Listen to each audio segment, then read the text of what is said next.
Paulist priests have a beautiful retreat house on the east side of Lake George, and they're very kind to me. They say to me, you can come up and swim off our dock anytime you want. It's a beautiful little stretch of Lake George there. So last Sunday was a long day, and at the end of the day, I was pretty tired. And I said, I think I'm going to go up and swim in the lake real fast. So I drove up there and brought my breviary, my prayer book of the Liturgy of the Hours along. I did my evening prayers. And I didn't intend to, but I think, dozed in an Adirondack chair for a little while. Dove off the dock, swam around, got nice and cooled off, and then decided it was time to go back. So I was walking along the dock, got my keys out to get in my car, and that's when I heard it. Kerplunk. My phone fell to the bottom of Lake George. And I couldn't see it, but I knew it was there. And the water was about 8 feet deep. I ran up to my car. I got my goggles. I ran back down, and I saw it there. The screen was on. It was actually making a call to Reverend Nancy from Glens Falls Hospital. But I was actually glad because the screen was all lit up, but I couldn't get enough breath to get down there and grab it and get up. I took a breath, tried once, did it again, finally got it, which felt great. But then the damage started to set in. The screen was flickering. I thought, no.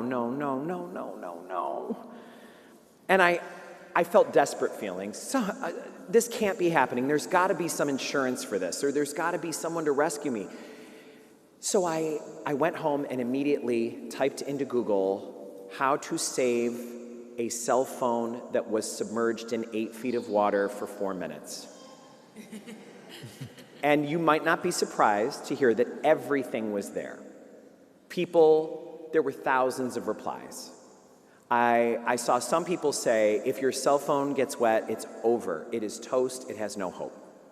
Other people had these amazing stories. My phone was once at the bottom of a lake for a day, and I got it, and it turned right on, and I never had any problems with it.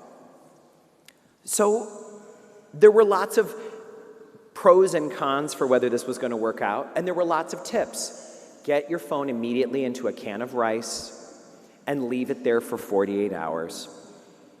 And all of this, my despair, my hope, all of it, gave me a tiny, tiny, tiny glimpse into what Jairus, the father, was feeling in the gospel today. He had a much more serious situation, but it's that feeling of, no, this can't be happening, please, someone help me. And I'm sure that he had the same experience I did, because this is always what happens in a crisis. Some people say, I'm sorry, there's no hope. Other people will say, you know what? I knew somebody way sicker than her, and she does 5 varsity sports now. But in the end, what they said to him was, you need to go see Jesus. And that was exactly the right thing. You need to go see Jesus. This is a problem for Jesus. I don't know about you, but I, and most people that I know, love hearing about near-death experiences.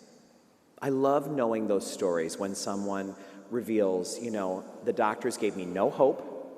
I was on the table, they used the paddles, nothing worked, they declared me dead. But I was on a journey, and I met God, incredible things happened, I went toward the light. We love stories like that. And I think one of the reasons we love those stories is because so often they are about having a 1% chance of survival and it working. 99% of people in my position would have been dead, but I was in the 1%.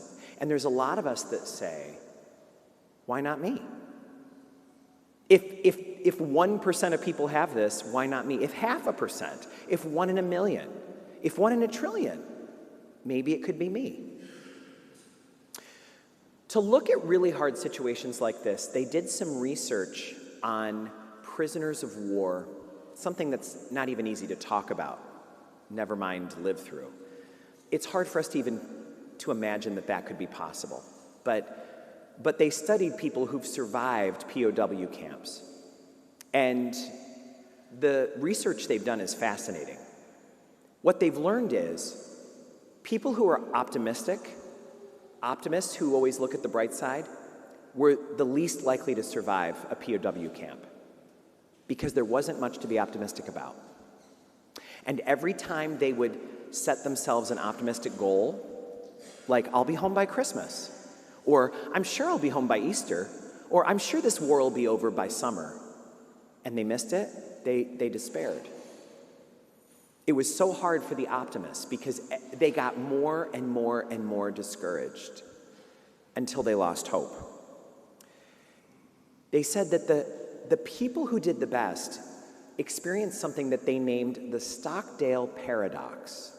The Stockdale Paradox says that the people who survive things like that and other really hard things are people who do not confuse the necessary faith that they need to believe that they are going to find their way through this one way or another. I don't know how, but I'm going to survive this. They don't confuse that with the reality that things are bleak and this is going to be miserable. They're somehow able to hold that paradox together. I somehow am going to survive this. God is with me, and with God I cannot fail. And at the same time, this is horrible. It is not going to get better, and I have to figure out how to be here for the long haul.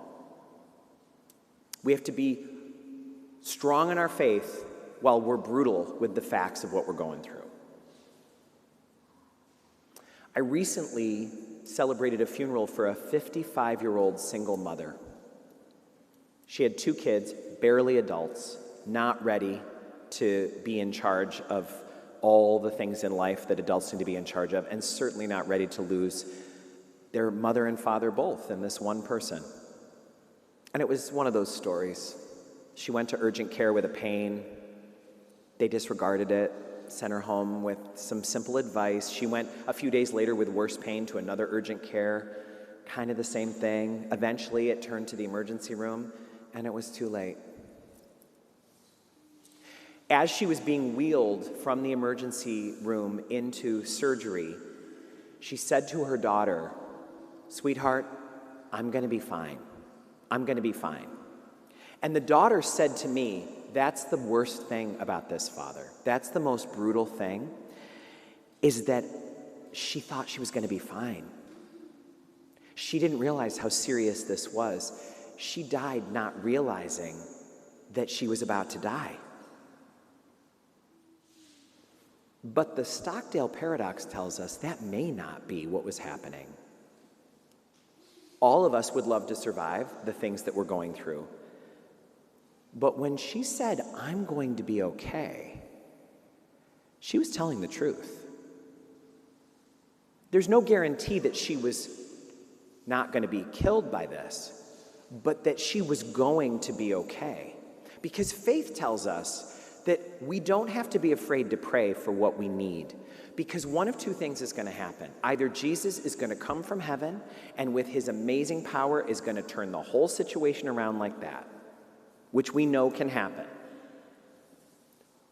Or maybe we're going to be in the 99% of people who don't get better. Maybe we're going to be in the 99% of people who are not going to find a way out of this. And that's when we know that we're going to be okay. That God is not defeated by cancer or by Alzheimer's disease or by car accidents. One thing we all know is that nobody gets out of life alive. We're goners, all of us. Sorry, bad news. There's no way that 100 years from now, all the same people are going to be sitting in these pews. And if we look back 100 years, none of the people that were here are still here. Because that's how it's designed. But knowing we're going to be okay, that we're in the hands of God, and that there's no better place to be, that is what can get us through everything. So this week, check in with yourself. How are you at this paradox? Do you have a deep sense you're going to be okay? Does your faith have that kind of grit?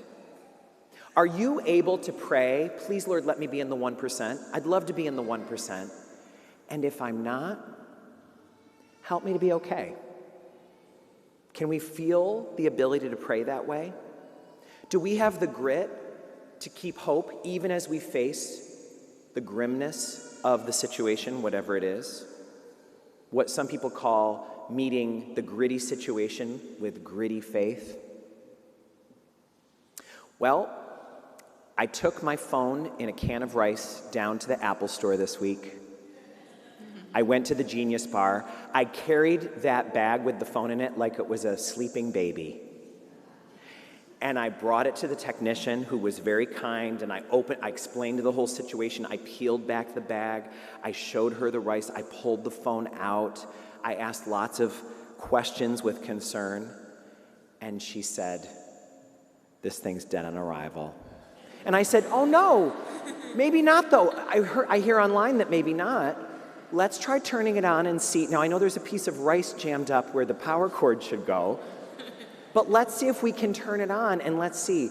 And she said, "Sir, do you see your little camera lens there? Do you see how it's all foggy? That means there's water in there.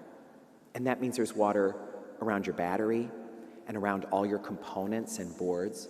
And she said, "Sir, water and electronics, they don't work together." And I said, "But what if I get a blow dryer? Or what if I put some quinoa in with the rice?" And she said, "Or you could use it as a doorstop." But you know what? I got a new phone. And I don't like it as much, I'll be honest with you. But it's okay. It's all going to be okay. Can we meet the challenges of life with the faith that tells us the real truth, that God is in heaven and a beautiful plan is unfolding? And so come whatever may be, we are all going to be okay.